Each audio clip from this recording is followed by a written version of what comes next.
আসসালামু আলাইকুম এভরিওয়ান, সবাই কেমন আছেন? আশা করতেছি আল্লাহর রহমতে সবাই ভালো আছেন। আলহামদুলিল্লাহ, আল্লাহর রহমতে আমিও ভালো আছি।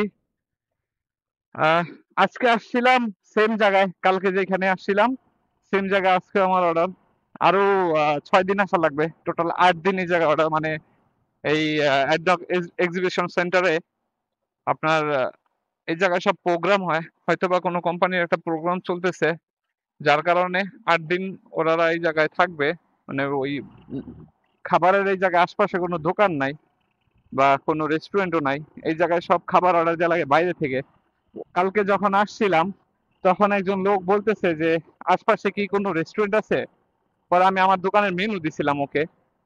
তো আমি বললাম, দেখ, তোর এই জায়গায় যদি ভালো না লাগে তাহলে তুই এক কাজ করতে পারিস, সেটা হলো আম, তালা বা নুন এগুলাতে খাবার অর্ডার করতে পারিস, এটাতে কোনো সমস্যা নাই। আশপাশে আছে? আমি কই, এটা আশপাশে নয়, আমার মনে হয় এটা অন্য কোনো কান্ট্রির হবে, ওই ইংলিশ একটা লোক। তো আমি বললাম যে ব্রিটিশ হবে, ব্রিটিশের কোনো বংশধর। তো আমি ওকে বললাম যে তালাবাদ নুনে অর্ডার দিতে হলে সেটা কোন জায়গায় এটা তোর দেখার বিষয় না, দেখার বিষয় হলো তুই খাবারটা পাই যাবে, এটাই হলো সবচেয়ে বড় কথা। তো বলে আচ্ছা ঠিক আছে। এই জায়গায় আশপাশে কোনো রেস্টুরেন্ট নাই, রেস্টুরেন্ট আছে তাও আর একটু সামনে, মানে এক সিগন্যাল পরে মসজিদের দিক দিয়ে। এদিক দিয়ে মানে সব ফাঁকা জায়গা, মানে রেস্টুরেন্ট রাখে নাই। আর ওই পাশে দুইটা হোটেল আছে বোধহয়, হোটেলের নিচে আমি একবার দেখছিলাম যে রেস্টুরেন্ট গুলা, কিন্তু ওইগুলো তো মানে অনেক এক্সপেন্সিভ। যার কারণে সবাই যারা কোম্পানিতে চাকরি করে আর এই জায়গায় আসে, দেখা গেছে তারা এত টাকা নষ্ট করে খাবার খাবে না। এই জায়গায় এরকম কিছু শপ আছে যে একটা কফির বিলে এসে পড়ে 60 টাকা, 70 টাকা, 80 টাকা পর্যন্ত। এর চেয়ে বেশি দামেরও আছে, কিন্তু এটা মিনিমাম একটা রেট থাকে, এরকম চলে আসে। অলরেডি আমি আমার ফেসবুকে আমার অ্যাকাউন্টে পোস্ট করছি আবুধাবি স্পায়ার। কেন?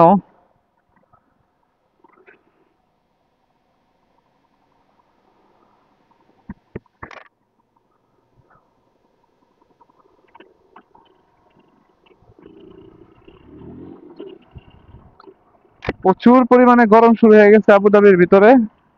মানে এরকম একটা গরম যে গরমে টিকে থাকাটা মুশকিল হয়ে যেতেছে, কিন্তু কিছুই করার নাই। এটা আস্তে আস্তে বডির সাথে অ্যাবজর্বমেন্ট হয়ে যাবে। প্রথম প্রথম একটু প্রবলেম হয় সবটাই, তারপরে ঠিক হয়ে যায়। দেখা গেছে এখন বর্তমানে যেটা চলতেছে, এই গরমটা আস্তে আস্তে আরো বাড়বে। তখন আস্তে আস্তে শরীরটা ওরকম ভাবে অ্যাবজর্ব করে নিতে পারবে, তো তখন আর প্রবলেম হয় না।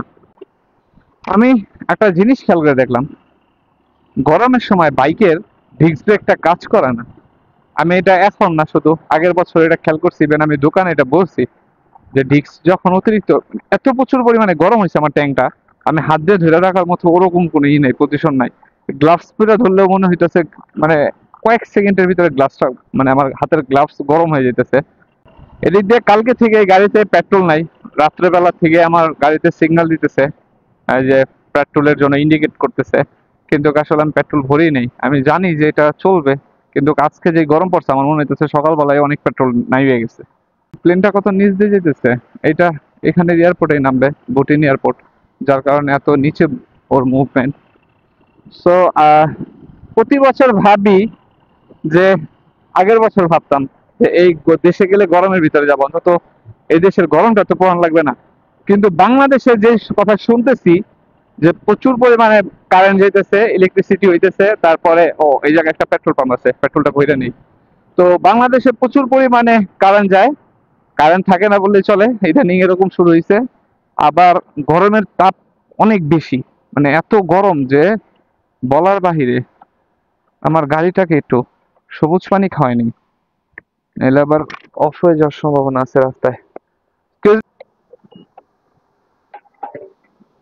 এটারই অবস্থা, বাপরে বাবা, ট্যাঙ্কের অবস্থা আরো খারাপ। 25 টাকার পেট্রোল আসছে 10 লিটার, 163, মানে 10 লিটার 163 গ্রাম। গ্রাম বলে নাকি লিটার হিসাবে, যাই হোক এতটুকু আসছে আমারটা। ওইটা হলো যারা ইলেকট্রিক চার্জ করতে চায় তাদের জন্য ওইটা। মানে টেসলা গাড়িগুলো যে ইলেকট্রিক চার্জ, এটা সুপার বুস্ট চার্জার বোধ হয়, মানে অল্প সময় অনেক তাড়াতাড়ি চার্জ হয়ে যায়।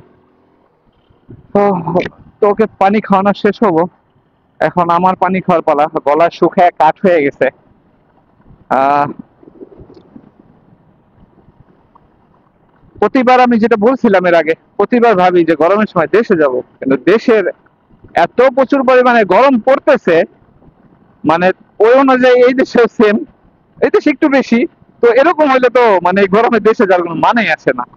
ঠান্ডার সিজনে যাবো এটাই ভালো ভাই, অন্তত খেজুর গাছের রসটা তো খেতে পারবো। আমাদের আহ, ইসে কি জানো, ঢাকাতে না, কুষ্টিয়ার দিকে খেজুর গাছের রস পাওয়া যায়, আগে ফরিদপুরের দিকে পাওয়া যেত, কিন্তু এখন ফরিদপুরের দিকে এতটা পাওয়া যায় না। তখন কেন বলছিলাম আবুধাবি ফায়ার, জাস্ট দেখেন একটু, 99 ডিগ্রি সেলসিয়াস চলতেছে, 99, 2টা 42, মানে এত গরম যে বলা মানে ভাষা রাখতেছে না, এত গরম, চোখ মুখ সব জ্বলে গেছে। আমি একটু যাবো, যাইতে দে, আর পারতেছি না এরকম ভাবে দাঁড়ায় থাকতে থাকতে, বেশ অনেকটা সময় ধরে দাঁড়ায় আছি। এটা কোনো কথা? মানে একটার পর একটা গাড়ি যাইতেই আছে যাইতেই আছে, থামার কোনো নাম গন্ধ নাই। কই থেকে এত গাড়ি আসছে আল্লাহই জানে। এইখানে একটু গাছের জন্য, দেখছেন আমাদের বাংলাদেশে যে গরম পড়তেছে, মেন রোড গুলোতে বেশি গরম লাগতেছে, শুধু একমাত্র গাছের জন্য। দেখেন জাস্ট একটু গাছের সাইডে চলে আসছি আমি, আমার ডান পাশে গাছগুলা, যার কারণে আমার এইখানে মানে আমি এইখানে আবার রোদ আসতেছে, ওইখানে যখন ছাওয়া ছিল ব্রিজের, তখন একটা ঠান্ডা ঠান্ডা বাতাস অনুভব করতে আমি। রোডে আস্তে আস্তে জ্যাম বাড়তেছে এখন। আহ, আমি একটু আগে একটা কমেন্ট বক্সে আমি কমেন্ট চেক করলাম, সেটা হলো যে আমাকে একজন কমেন্ট করছিল, তার কমেন্টের উত্তরটা আমি এই জায়গায় দিয়ে দিই। যারা বলে মানে উনি আমার জিজ্ঞেস করছে, ভাইয়া আবুধাবির ভিতরে রোডে কিরকম ট্রাফিক জ্যাম থাকে বা ফাইন কিরকম। ভাই ফাইন তো এটা আপনার নিজের উপরে, আপনি যদি রাফভাবে ইউজ মানে চলাফেরা করেন তাহলে তো আপনার ফাইন খাইতেই হবে। আর আরেকটা বিষয় হলো আহ, আবুধাবির রোডে জ্যাম খুবই কম, ইভেন সব দিক দিয়ে শান্তি আছে। আমি দুবাইতে দেখছি, দুবাইয়ের মানে কিছু ভিডিও দেখছি, দুবাইতে যারা মানে জব করতেছে রাইডারে, তাদের আমি ভিডিও দেখছি।